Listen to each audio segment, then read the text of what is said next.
1,00,000 మంది శివభక్తులతో కలిసి మహారుద్రాక్ష పూజలో పాల్గొనండి. వెంటనే కాల్ చేసి మీ పేరును నమోదు చేసుకోండి.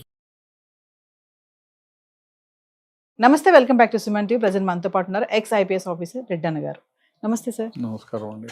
Sir, Nandu's world scam already మనం ఒక వీడియోలో మాట్లాడుకున్నాం కూడా దీని గురించి. అది ఇంకా నడుస్తుంది కేసు. రీసెంట్గా న్యూస్ ఏంటంటే ఇప్పుడు మధుకర్ పేరెంట్స్ ఎవరైతే ఉన్నారో ఇండియాలో వాళ్ళని విచారిస్తున్నారు. మరి ఇప్పుడు వీళ్ళు వస్తారా ఇండియాకి యూకే నుంచి అని అంటే లీగల్గా ఎలాంటి యాక్షన్స్ ఉంటాయి ఏంటి సార్ ఒకసారి? ఒకటి, వీళ్ళిద్దరూ వేరే దేశంలో అంటే యూకేలో మీకు ఉద్యోగాలు ఇప్పిస్తామని చాలామంది దగ్గర డబ్బులు వసూలు చేశారు. వసూలు చేసి వీసాలు ఇప్పించకపోగా అక్కడ 2 కంపెనీలు వాడి అఖండ సొల్యూషన్స్ అని, అది వాంది కాదు, ఫైజల్ అనే పాకిస్తాన్ వాడిది, వానికి ఏదో మాయమాటలు చెప్పి వాళ్ళ దగ్గర 70 లక్షలు కొట్టేసి వాణ్ణి దూరం చేసినారు, వాణ్ణి మోసం చేశారు. ఈ వీళ్ళు అఖండ సొల్యూషన్స్ పేరు మీద ఇంకా వేరే కంపెనీల పేరు మీద మీకు వీసాలు ఇప్పిస్తాము, అక్కడ మా కంపెనీలు ఉన్నాయని చెప్పి యూకేలో వాళ్ళని కొందరు ఇండియా నుంచి కొందరు పిలిపించుకున్నారు.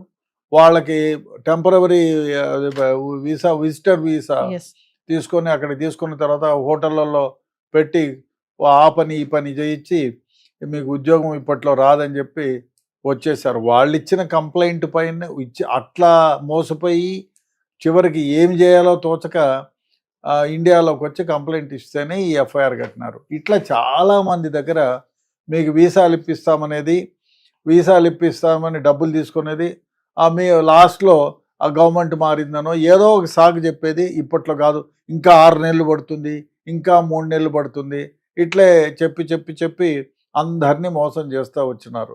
మోసం చేస్తూ వచ్చి చివరికి ఒక కపుల్ని ఈ విధంగా మోసం చేసినారు. వాళ్ళు ఇండియాకు వచ్చి అక్కడ అన్ని పాటలు పడి చివరికి అడుక్కు తిని ఏదో ఇండియాకు వచ్చేసినారు. వచ్చేసిన తర్వాత డబ్బులు ఎప్పుడు అడిగినా కూడా రేపు అన్నాడు, మా నాన్నను గలువు, ఆ మోహన్ రావు అని వాళ్ళ నాన్న ఉన్నాడు, వాళ్ళ నాన్నను గలవమన్నాడు. ఇంకో దరిద్రమైన వ్యవహారం ఏమంటే వీడు కొన్ని డబ్బులు వాళ్ళ నాన్నకు కూడా ట్రాన్స్ఫర్ చేశాడు. సో వాళ్ళ నాన్న అడిగితే లేదు నాకేం పంపించలేదు, డబ్బులు లేవు, వస్తే ఇస్తాను అని చెప్పి ఆయన 2 నెలలు పడుతుంది, నెల వస్తుంది, ఇట్లా అని చెప్పి ఏదో చెప్తా వచ్చినారు. చివరికి వాళ్ళు పోలీస్ కంప్లైంట్ ఇచ్చారు. పోలీస్ కంప్లైంట్ ఇస్తే పోలీసులు ఎఫ్ఐఆర్ కట్టినారు. వీళ్ళని కాంటాక్ట్ చేస్తే యూకే నుంచి రేపు వస్తాం, ఎల్లుండి వస్తాం అని చెప్పి చేస్తూ ఉన్నారు. సో దానివల్ల వాళ్ళు పోలీసులు వాళ్ళ నాన్న మోహన్ రావును కూడా A3గా అంటే A1 జాగర్లపూడి మధుకరు, రమానందన్, ఆమె అయితే మరీ అన్యాయం. ఈ మధ్యకాలంలో ఒక సినిమాలో కూడా యాక్ట్ చేసిందంట ప్రముఖ యాక్టర్తో. సో అది చేయొచ్చులేండి, దానిదేముంది కానీ. బట్ ఆమె ఒక వీడియో చేసింది, నేను వీడియో చూశాను.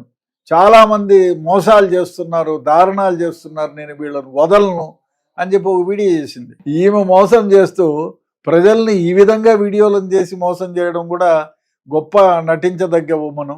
అదేవిధంగా వీళ్ళని ఇప్పుడు యూకే నుంచి తీసుకురావాలంటే మనోళ్ళు పోలదానికి ఒక పెద్ద ఫార్మాలిటీస్ ఉన్నాయి. మనకు ఇక్కడ నుంచి ఇంటర్పోల్ని చెప్పాలి, ఇంటర్పోల్ని అలర్ట్ చేసి అక్కడ ఆ దేశంలో నోడల్ ఆఫీసర్స్ అని ఉంటారు, వాళ్ళ ద్వారా వీళ్ళని ఇండియాకి తీసుకురావాలా. ఆ ప్రయత్నాలు అయితే జరుగుతున్నాయి. డెఫినెట్గా ఇండియాకి తెస్తారు. తెచ్చిన తర్వాత వీళ్ళని అరెస్ట్ చేసి తర్వాత వాళ్ళపైన ఛార్జ్షీట్ వేస్తారు.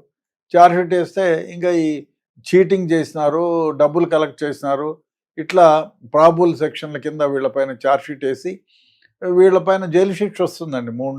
6 నెలల నుంచి 4 ఏళ్ల వరకు, 4 నుంచి చీటింగ్ చేశారు కాబట్టి 5 ఏళ్ల వరకు జైలు శిక్ష పడుతుంది. సో దానికి ఆధారాలన్నీ ఉన్నాయి. ఎందుకంటే వీళ్ళు డబ్బు తీసుకుని ట్రాన్స్ఫర్ చేశారు.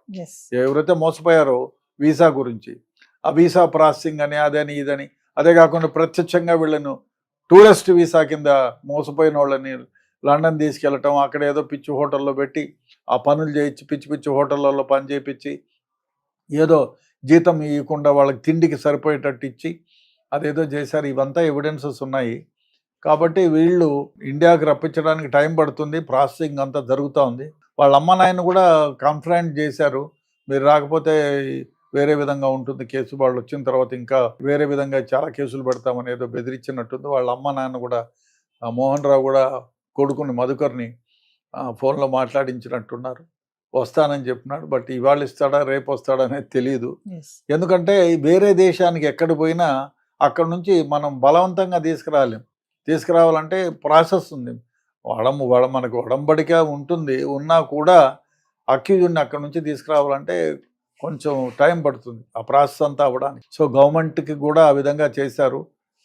ఆ ప్రాసెసింగ్ కూడా ఉంది. ఇవాళ కాకపోయినా రేపు వాళ్ళని అరెస్ట్ చేసి తీసుకొస్తారు. అప్పుడు వాళ్ళని ఛార్జ్ షీట్ వేసి జైల్లో ప్రాసెస్ అంటే సార్ ఇప్పుడు వాళ్ళు కనుక ఇండియా వస్తే, వైఫ్ అండ్ హస్బెండ్ ఎవరైతే నందు అండ్ మధుకర్ ఉన్నారో వాళ్ళు కనుక ఇండియా వస్తే ఇమీడియట్లీ వాళ్ళని అరెస్ట్ చేసే ఛాన్సెస్ ఉన్నాయంటారా? ఎందుకు లేదు, డెఫినెట్గా అరెస్ట్ చేస్తారు. అరెస్ట్ చేసి జైలుకు పంపించినా బెయిల్ వస్తుంది. ఆ బెయిల్ వచ్చినా కూడా వీళ్ళ పాస్పోర్ట్స్ క్యాన్సిల్ చేపిస్తారు.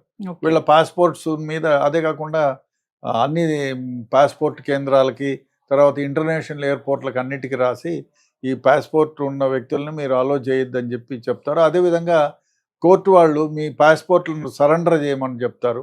వీళ్ళ పాస్పోర్ట్లు తీసేసుకుంటారు. వీళ్ళకి పాస్పోర్ట్లు ఉండవు కాబట్టి ఎక్కడైనా ఇండియాలో ఈ ఫలానా ఏదో గుంటూరు నుంచి బయట చుట్టుపక్కల కూడా వెళ్ళడానికి వీల్లేదు, ఈ కోర్టు జ్యూరిస్డిక్షన్ తిరిగి వెళ్ళడానికి వీల్లేదని ఆంక్షలు విధించి వీళ్ళకి ఒకవేళ బెయిల్ ఇస్తే బెయిల్ ఇస్తారు. కోర్టులు బెయిల్ ఇవ్వకుండా ఏం పోరు. అంటే ఇండియా వస్తే మాత్రం వీళ్ళు మళ్ళీ రిటర్న్ యూకే వెళ్ళడానికి ఛాన్స్ తక్కువ, ఛాన్స్ ఉండకుండా చేస్తారు. Thank you.